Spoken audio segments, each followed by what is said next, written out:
The town of Greenvale, cozy and a little sleepy, is nestled among the wooded hills where everyone knows everyone. Rural roads, old large trees, small farms nearby.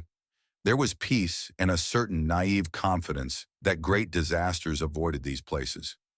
People worked part-time in the local bakery, worked in the supermarket, or traveled to the neighboring district to work in the farm fields.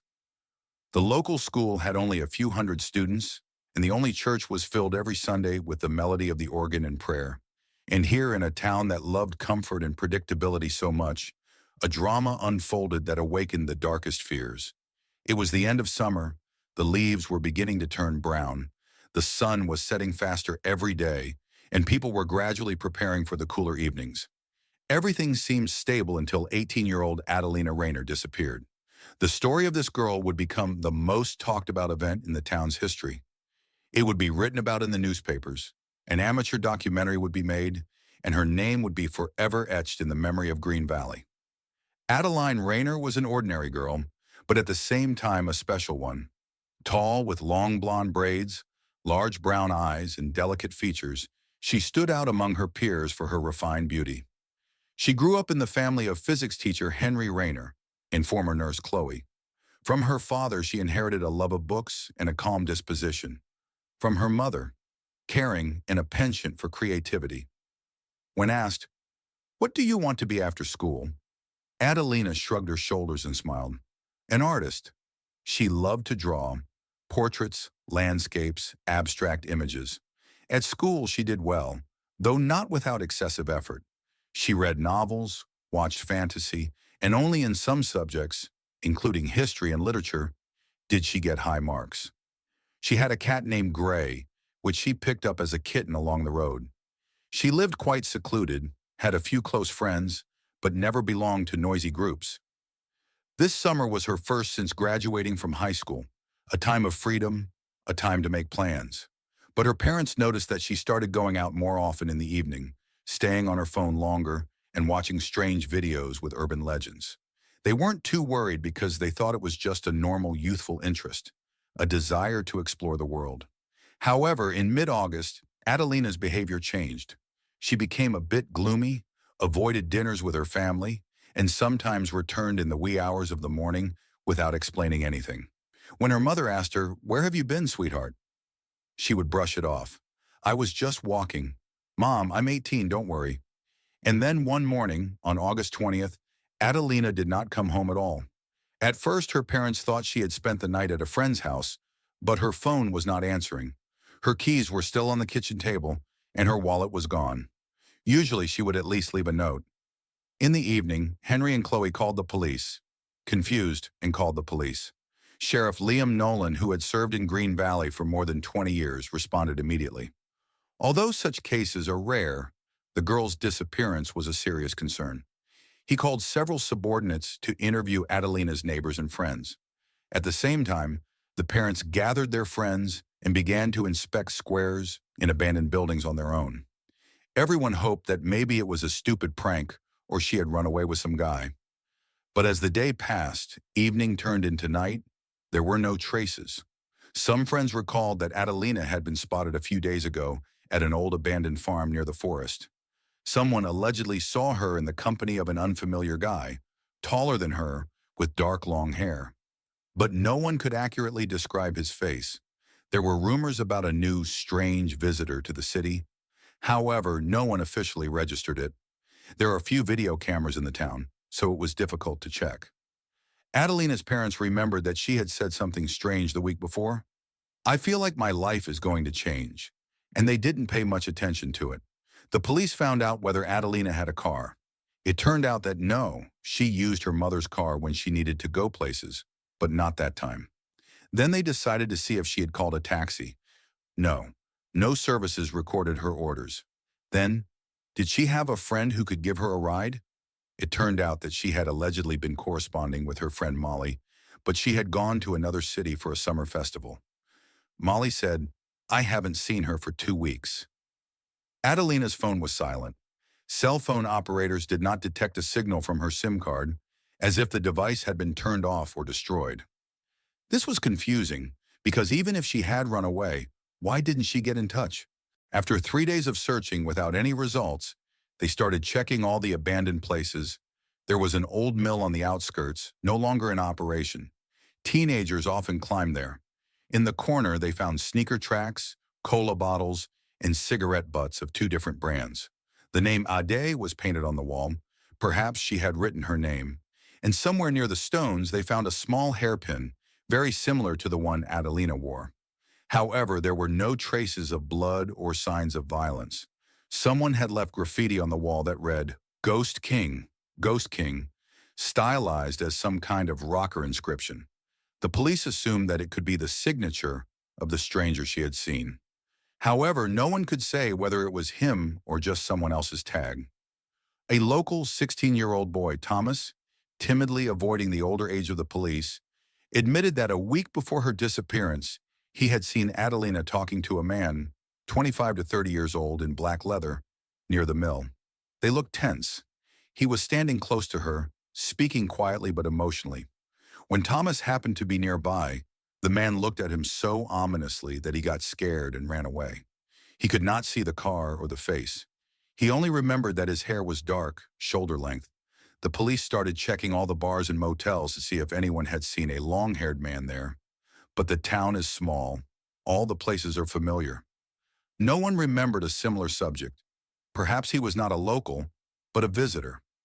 Officer Rachel Barnes, who regularly spoke with Adeline's parents, found that there had been some sort of argument in the family before the disappearance. Chloe confessed, "We had a fight about her staying out late. She said she was tired of being controlled." Henry, the father, admitted that he was also harsh and could say hurtful words. It's possible that the girl ran away from the domestic dispute. But then why has she been silent for a week? On the 8th day of the disappearance, there was an unexpected twist. Her mother received an SMS from an unknown number. "Mom, don't look for me. I'm leaving. I need freedom. Adelina." However, the phrase itself seemed strange. The language was not Adelina's. When they tried to call, the number was disconnected. The mother cried, "This is not her style." The police traced the text message to a prepaid, disposable SIM card purchased in another city. Perhaps it was a trick to confuse them. 2 weeks passed. People were getting tired, but they continued to search. Suddenly, in an abandoned barn outside the city, volunteers found suspicious bloodstains on the floor and a piece of fabric that looked like the t-shirt Adelina was wearing. They also found a long strand of blonde hair. In the corner, there were torn belts. Upon hearing this, the police immediately surrounded the place. The examination showed that the stains were indeed human, and the blood type matched Adelina's. That is, she was here. On the floor, they found footprints, as if someone was being dragged, but no body was found. Now the disappearance had turned into a case of forced abduction, possibly murder. Green Valley woke up from its illusions. All the girls started walking in groups, looking around with fear. They began to say that the town was cursed. All sorts of theories were floating around on social media, from the involvement of some kind of satanic sect to a serial killer. Adeline was now considered a possible victim of a crime. Sheriff Nolan wondered if there had been similar cases before. He remembered that 5 years ago, a girl had disappeared in a neighboring town. Her name was Mary Ann Rice, also an artist, also had a flair for mysticism. There was also a vague witness who saw her with a black-haired man. The case was never solved, and it was assumed that she might have run away. But now everything looked suspiciously similar. Could it be the same attacker? The police checked the archives. They found out that Mary Ann was interested in abandoned buildings and made sketches.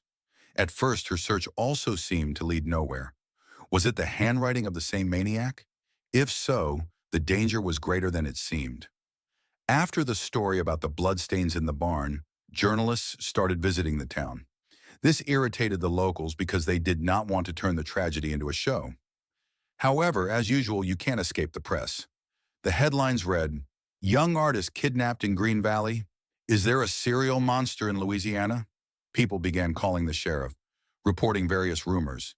They said they had seen a black pickup truck with no license plates disappear in the middle of the night, heard screams in the woods. The police checked everything, but mostly found only fabrications or coincidences. However, one trucker actually recalled seeing a similar black pickup truck twice on the highway between the cities, and its driver had long hair. The description matched the alleged hijacker. Certain cameras at gas stations along the highway recorded such a pickup, but the license plates were covered with something. The driver's face could not be recognized. On the 20th day of the disappearance, Chloe, Adelina's mother, found an unstamped envelope in her mailbox, as if someone had just brought it and thrown it away.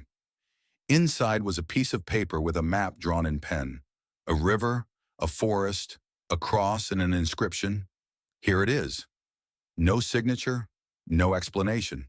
Is this a clue or someone's evil game? The police examined the specified sector of the forest, but found nothing but vague tire tracks. It seems that someone is playing around or trying to confuse.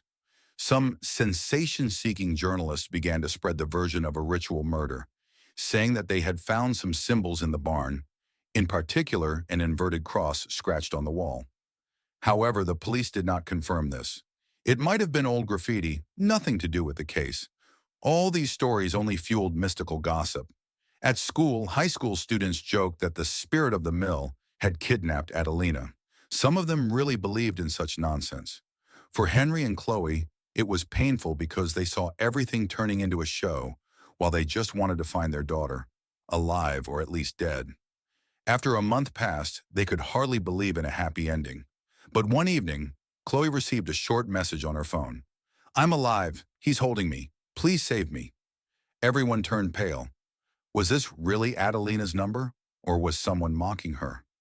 A check showed that the SIM card was registered to fake data, but the tower signal was about 50 kilometers from the city in the direction of another county.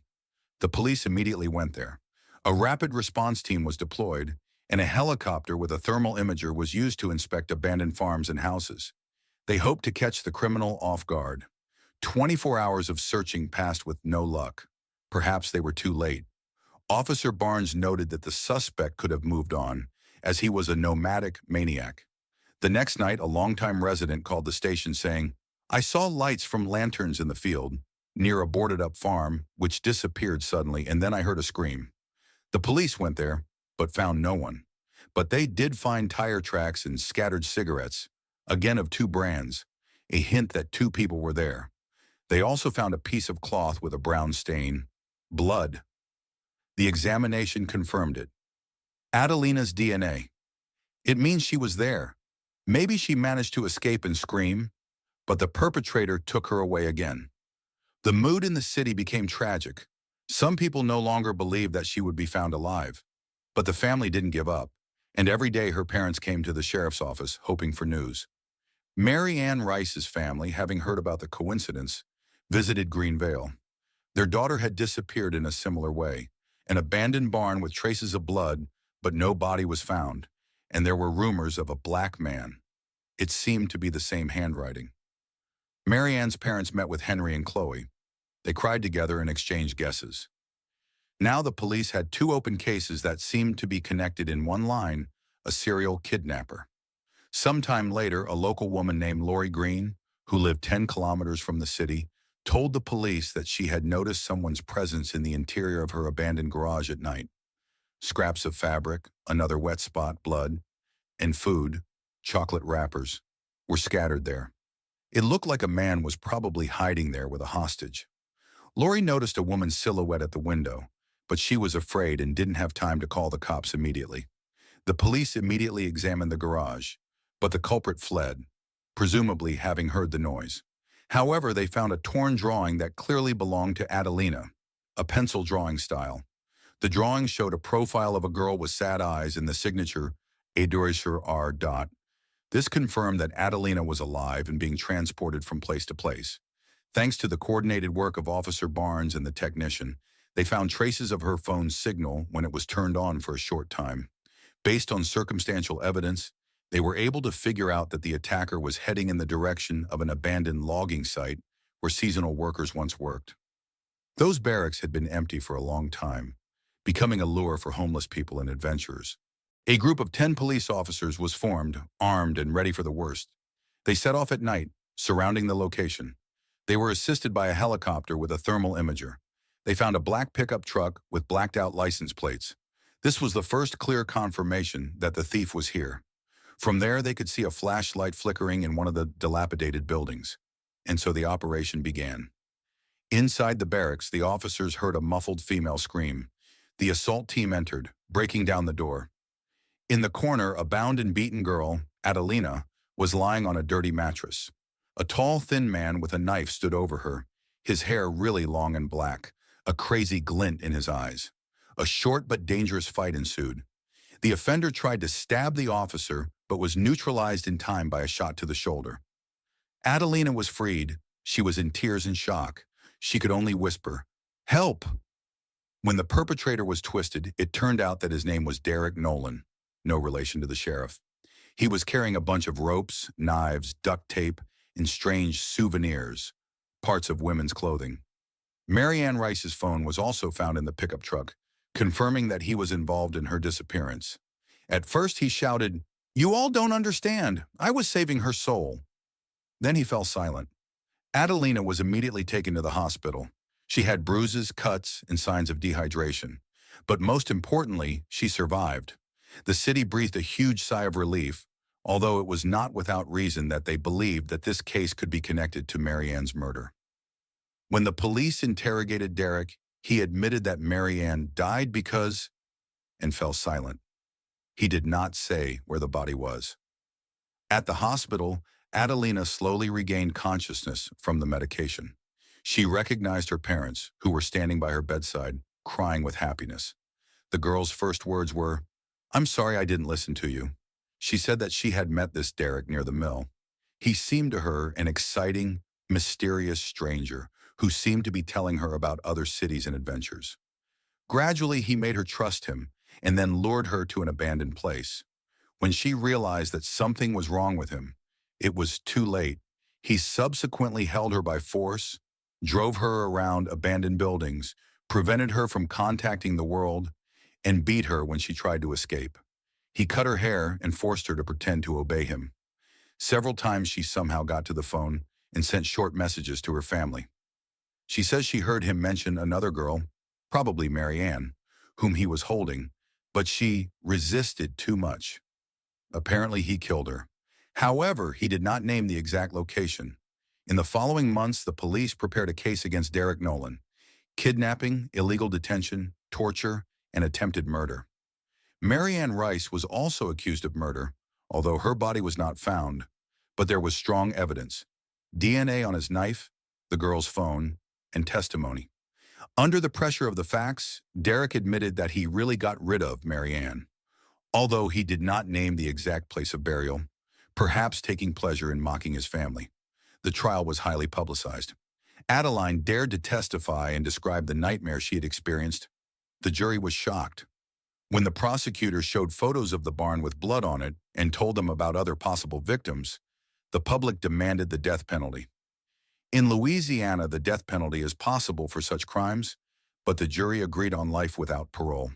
Derek maintained a cold expression, exclaiming only once that his actions were saving souls.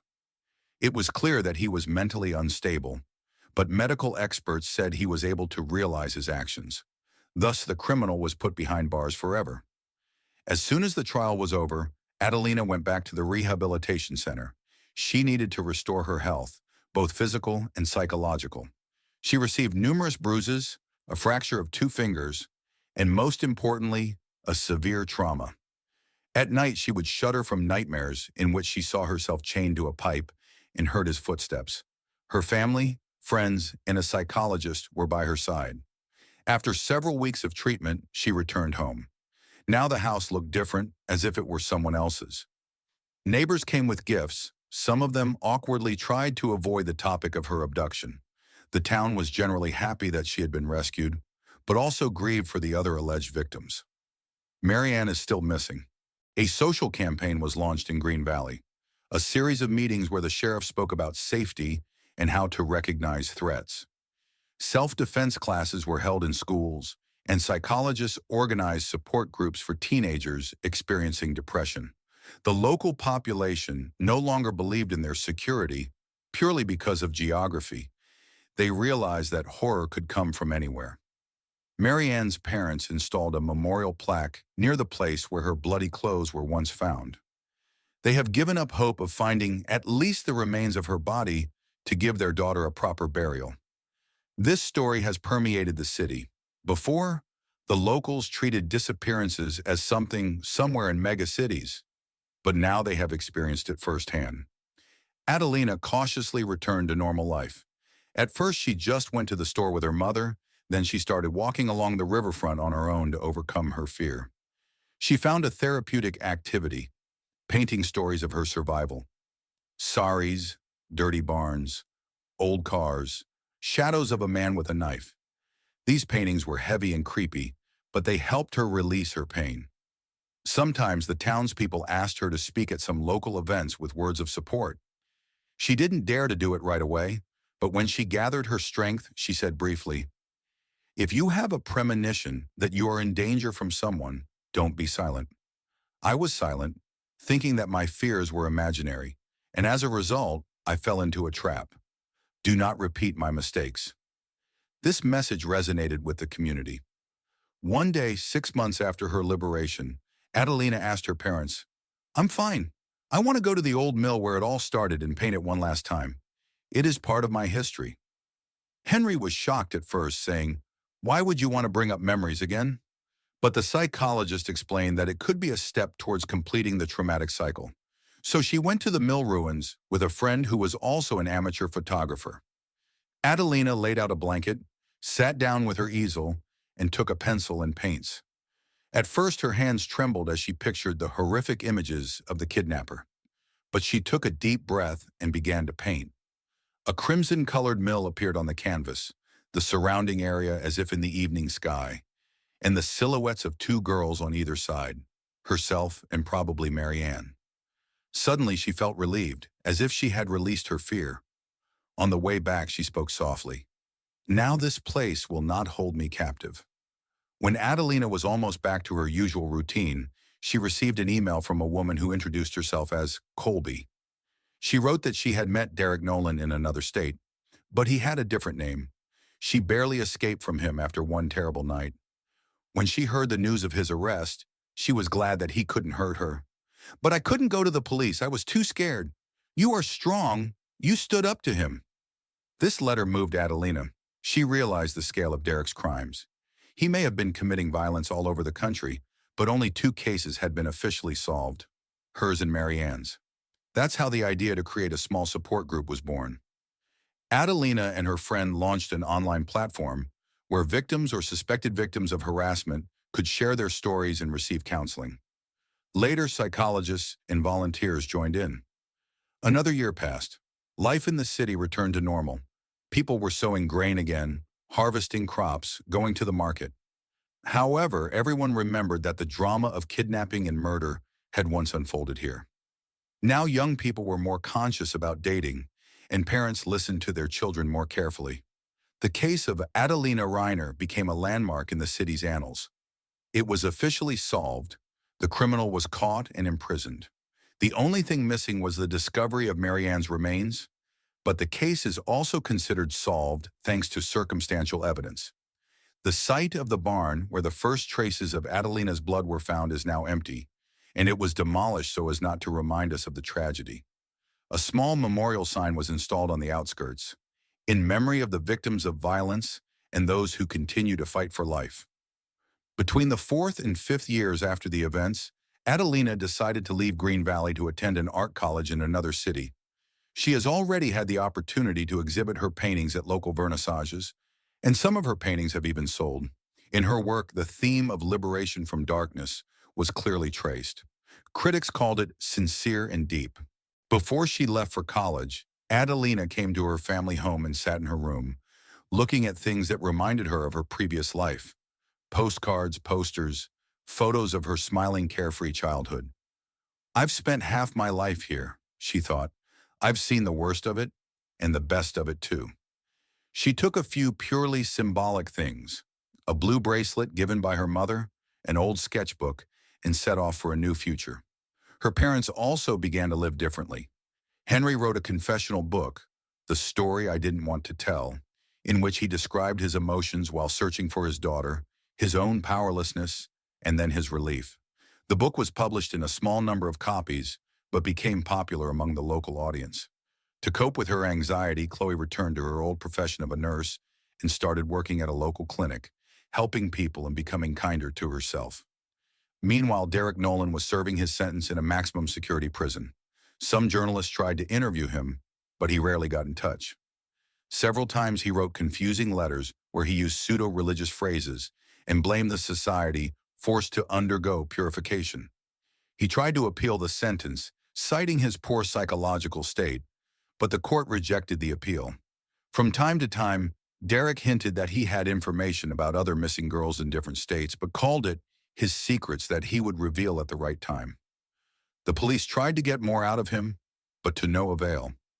Another 6 months passed. One day, Adelina came home and met with Marianne's family. They wanted to thank her for her attempts to help, because thanks to the girl's testimony, they managed to prove Derek's guilt in another crime, although Marianne's body was never found.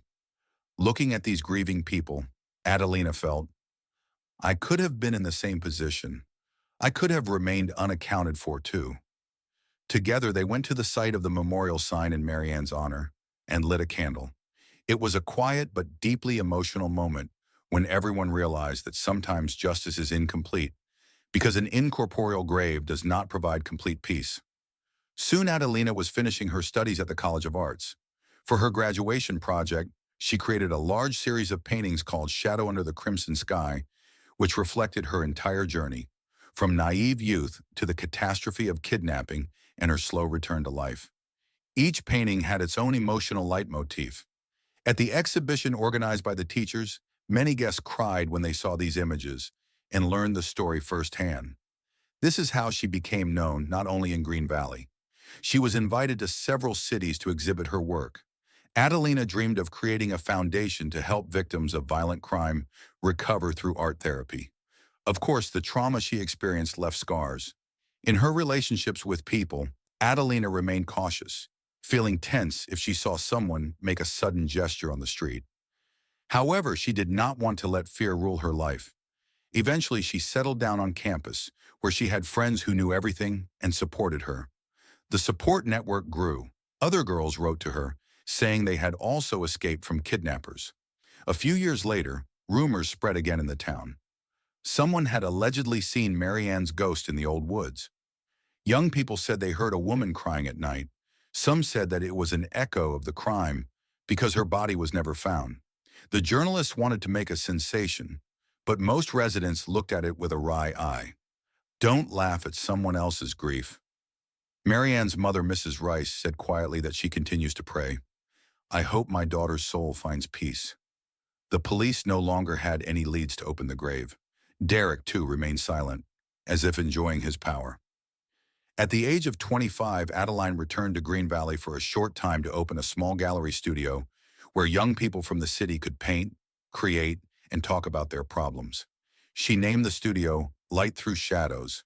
At the opening, she said, I escaped from the clutches of evil thanks to all of you, my family, the police, and the community, who did not give up. Now I want this to become a place where no one feels alone in the face of fear. People applauded, some cried.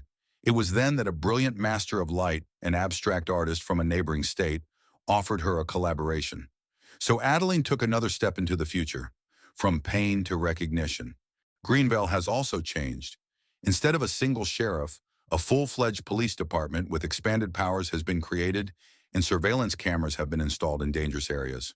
Schools teach applied psychology, how to respond to atypical situations, how to avoid dangerous contacts. Perhaps the city will never become the same carefree one, but it has a more realistic outlook on life. The monster named Derek Nolan is only remembered in crime chronicles, and Marianne Rice is still mentioned when people talk about tragedies without a body. Perhaps one day the truth about her fate will come out, perhaps not. However, her name is engraved on the memorial plaque, Missing Persons, installed on the Medan. 7 years have passed since Adelina's abduction. She published a small book, Shadow Under the Crimson Sky, in which she described her story in the first person. It is at the same time a diary, a collection of illustrations, and a reflection on the psychology of violence. The book was sold in local editions and provoked lively discussions. Some people called it a strong woman's confession of survival. Others called it a black diary because it describes episodes that give you chills. Now she plans to hold a charity exhibition of her paintings and donate the proceeds to centers for victims of kidnapping and violence. She said, "It is my mission to create something out of pain that will give light to others." It is evening. A light wind blows through the old oak tree by the Scient River, where Adelina used to love to read. She sits there with her easel. On the canvas is a crimson sky before sunset, under which you can see her hometown. Small houses, a church, an empty mill, dark silhouettes of the forest. Everything looks a bit gloomy, but through this red haze, a thin strip of clear light on the horizon can be seen. Yes, the city has faced the worst side of reality: abduction, torture, murder. However, it did not die of despair. It rose up, rallied, developed new approaches to security, and supported the victims. And the spark of creativity in Adelina herself has not faded.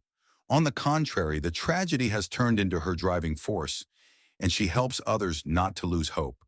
When she finally puts down the brush, there is only silence. You can hear the echoes of all those who did not return, including Marianne. You can hear the screams that once came from the abandoned barns, but at the same time there is a sense of calm. I am here, I am alive, and the shadow will not capture me again.